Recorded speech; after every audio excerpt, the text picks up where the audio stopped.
Battlefront Studios, and I'm back with another Q&A episode, and I'm not entirely sure which episode this would be, but we have another episode once again, and I have a ton of questions that you guys answered, or asked, that I'm going to answer, so let's get right into them. The first question is by the Music Man Reviewer, and he asks, do I plan on collecting Lego in general in the future? And yeah, I am. I definitely am. I can't see myself giving up this hobby at all until I die, so, yeah, I'm definitely not giving up Lego. It's just a big part of me, and I just don't think I'm never going to give it up or anything. So, to answer your question, no, I'm not going to be ever giving up Lego unless Lego gives up on me.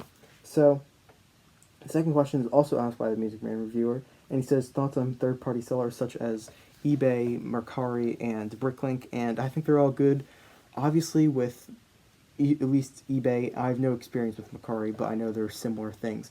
You have to make sure you know what you're buying, because some sellers just have no idea. They just mark it up, and sometimes they could be fake, or some things, or it could be scammed. Also, don't buy from people that are selling summer sets for overpriced amounts. It's just a scummy thing to do, and don't support that unless you're absolutely that desperate, or unless they're selling it for a reasonable price, like maybe a few dollars over the price. It's just not worth it.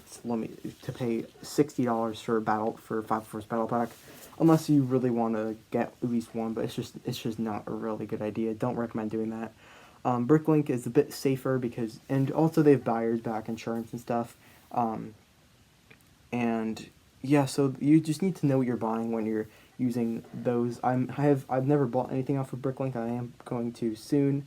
But I have a lot of experience in terms of, with being in the website, knowing a lot about it, hearing a lot about it, because I have friends that use it all the time. So I think they're all really good websites. Don't know too much about Mercari. It's kind of a new thing I've started hearing about over the past couple of months. The third question is by Zach Bricks, and he asks, what's my least favorite Star Wars canon? And it has to be Star Wars Resistance. I didn't like it that much when I watched it. It was not as bad as I thought it was going to be, but it was still pretty bad. So definitely don't recommend watching that. Just watch a review of it. Nothing really happens. There's no Star Wars lore in it. It's just a bunch of kid bullcrap. So don't recommend watching that whatsoever. Do not watch it. Also, The Last Jedi. I didn't really like that too much, but it's a good movie. It's just a bad Star Wars movie, and it also has the best visuals out of every Star Wars movie, so I'll give it that. Huff Production asked, what is my favorite X-Wing and Gunship Lego set? Now, my favorite X-Wing is probably the 2018 Summer X-Wing, the one I have somewhere. Oh, it's down here. But the original trilogy one I love, and then favorite gunship is the 2013 gunship. However, looking back on it, it has a lot of flaws, and I'm happy with the one I'm building now, which, once again, hopefully tomorrow the parts will come in so I could do a live stream tomorrow, so we'll see about that.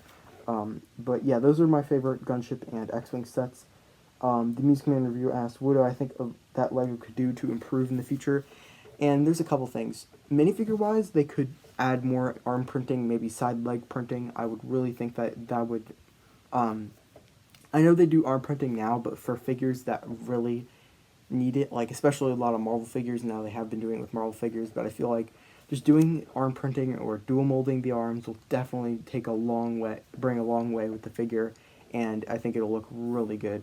And then also do leg printing on the side of the legs, definitely a big thing. Also also cutting corners isn't something they should do like with this new Star Wars minifigures. Just make the second torso. It's not that hard. And then same with face prints, like you reuse face prints. If it's the same like actor/actress, that's fine. Like Chris Pratt's figures, they use the same face, which is fine. But there's like at least 5 different character Lego figures that use the Jyn Erso face, and I'm sure everybody doesn't look like Felicity Jones. So that's one thing. And then also they should listen to their fans, because obviously the Favorite Battle Pack is, making the big money for them. And I feel like if they listen to fans more, they'll make a lot more money. Trust me on that one. If they do a 212 Battle Pack, that'll sell very well, especially with other just Clone Wars related Battle Packs. And now there's a limit. Like, you can't be like, if you listen to fans all the time, it's gonna get boring. It's gonna get super stale. And I think just spreading things out is really good. Like next year, if we get like 4 clone battle packs, like it's no. They Lego needs to listen to their fans, but to an extent.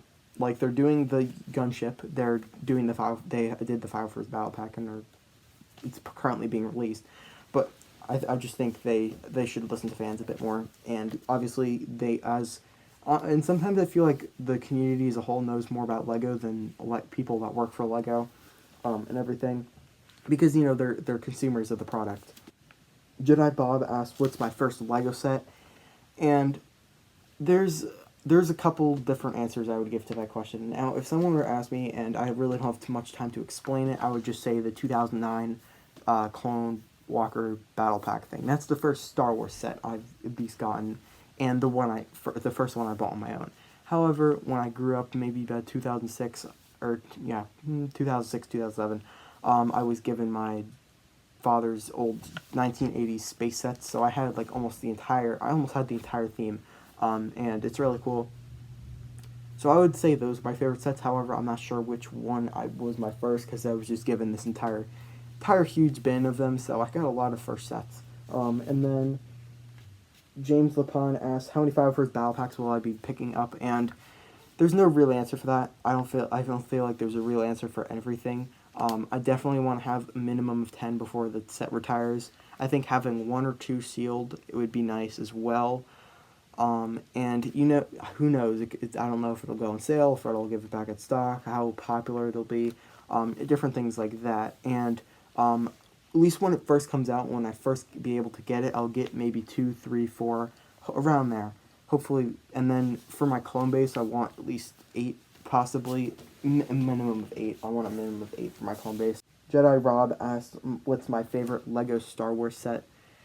I have a lot. There's way too many. I don't know if he means what I own, or what what I don't own. And what I don't own right now is the UCS Star Destroyer, and I really hope next year I get that set.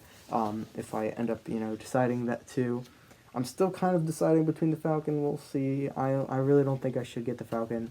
I think the Star Destroyer is a bit better of a set in terms of displaying, which I'm gonna do. And also it has more of a presence, and it's a bit easier to store, and display and everything than the Falcon. But I don't know. I like the 2015 Falcon. However, the set itself isn't that good. I just think I made it look really good. And then I also really like Kylo Ren's shuttle from 2019, and then the sleeve one, the 20th anniversary one. Those are probably some of my favorite Star Wars sets. And then of course the 501st Battle Pack whenever I get my hands on that set. CM Productions asked what my favorite Battlefront map is, and I really loved Crate. It looked visually amazing, and I love sniping on that map. I had so many sniper streaks, it was absolutely insane.